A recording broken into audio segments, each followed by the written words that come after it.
ప్రస్తుతం మనతో పాటు షాద్నా నియోజకవర్గం నుంచి కాంగ్రెస్ పార్టీ సీనియర్ నాయకులు రాయకల్ శ్రీనివాస్ గారు ఉన్నారు. శ్రీనివాస్ గారు, ఈ రోజు మీ ఎమ్మెల్యే గారికి ఓబీసీ చైర్మన్ ఇవ్వడాన్ని ఏ విధంగా? ఒక షాద్నగర్కే కాకుండా రాష్ట్రం మొత్తం గర్వించదగ్గ పెద్ద మంచి ముహూర్తంగా నిర్ణయించుకోవచ్చు. ఎందుకంటే రాష్ట్రంలో ఒక ఓబీసీకి సంబంధించిన చైర్మన్ మా షాద్నగర్ నియోజకవర్గానికి చెందిన మా శంకరన్న గారికి ఇవ్వడం, మా షాద్నగర్ నియోజకవర్గ తరపున అందరికి మరియు ఆ యొక్క పదవి రావడానికి ముఖ్య కారణమైన రేవంత్ రెడ్డి గారికి, పిసిసి ప్రెసిడెంట్ గారికి, మా షాద్నగర్ నియోజకవర్గ ప్రజల తరపున ప్రత్యేకంగా ధన్యవాదాలు తెలియజేస్తా ఉన్నాము.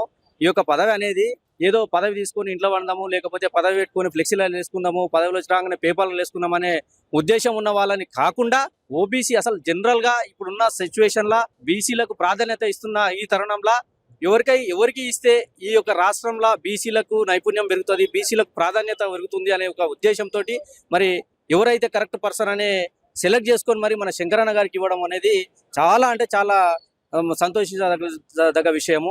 ఎందుకంటే శంకరన్న అనేటోడు ఒక జాతికి, లేకపోతే ఒక మతానికి, లేకపోతే ఒక కులానికి సంబంధించిన వాడు కాదు.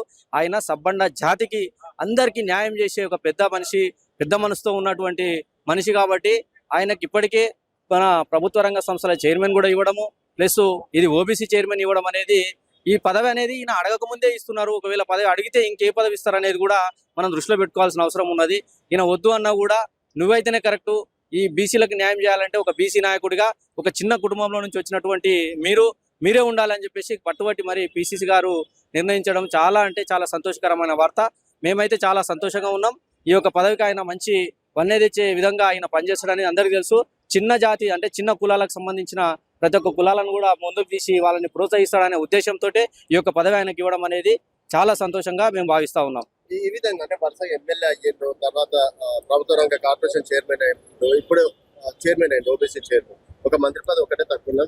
మంత్రి పదవి అనేది ఆయన అడగకముందు ఆయనకు ఆల్రెడీ ఆఫర్ చేసిర్రు, కానీ ఆయన రిజెక్ట్ చేసుకున్నాడు. ఎందుకంటే ఫస్ట్ టైం ఎమ్మెల్యే అయ్యింది కాబట్టి ప్రజల గురించి తెలుసుకోవాలి. కాన్స్టిట్యున్సీ మళ్ళీ ఆయన లేకపోతే ఇబ్బంది అవుతుంది. 18 గంటలు రోజుకు 18 గంటలు కష్టపడే వ్యక్తిత్వం ఉన్న మనిషి కాబట్టి నిత్యం పొద్దున్నే లేస్తే పొద్దున 6 గంటల నుంచి సాయంత్రం మళ్ళీ 6 గంటల దాకా 8 గంటల దాకా కూడా ప్రజల కోసం తాపత్రయపడే వ్యక్తి మొదటిసారిగా ఎమ్మెల్యే అయ్యిండు. కాబట్టి ఎమ్మెల్యే కాన్స్టిట్యున్సీలో ఉండాలి, ప్రజలకు అందుబాటులో ఉండాలనే ఉద్దేశంతో ఆ మంత్రి పదవిని ఆయన ఆశించింది లేదు. ఇప్పుడు ప్రభుత్వ రంగ సంస్థల చైర్మన్ ఇవ్వడం కూడా ఆయన యొక్క నిజాయితీని చూసి, ఆయన నిజాయితీని బట్టి ఆయనకు పదవి ఇవ్వడం జరిగింది. ఈ ఓబీసీ అనేది కూడా నువ్వు బీసీ నాయకుడవు, నువ్వైతేనే కరెక్ట్ అని చెప్పేసి ఆయన సెలెక్ట్ చేసి మరి ఇలా పదవి ఇవ్వడం అనేది చాలా సంతోషం. దానికోసమే ఆయన కష్టపడి అన్నిటికీ కరెక్ట్ న్యాయం చేస్తాడనే ఉద్దేశంతో ఆయనకు ఈ పదవి ఇచ్చారని చెప్పేసి మేము భావిస్తా ఉన్నాం.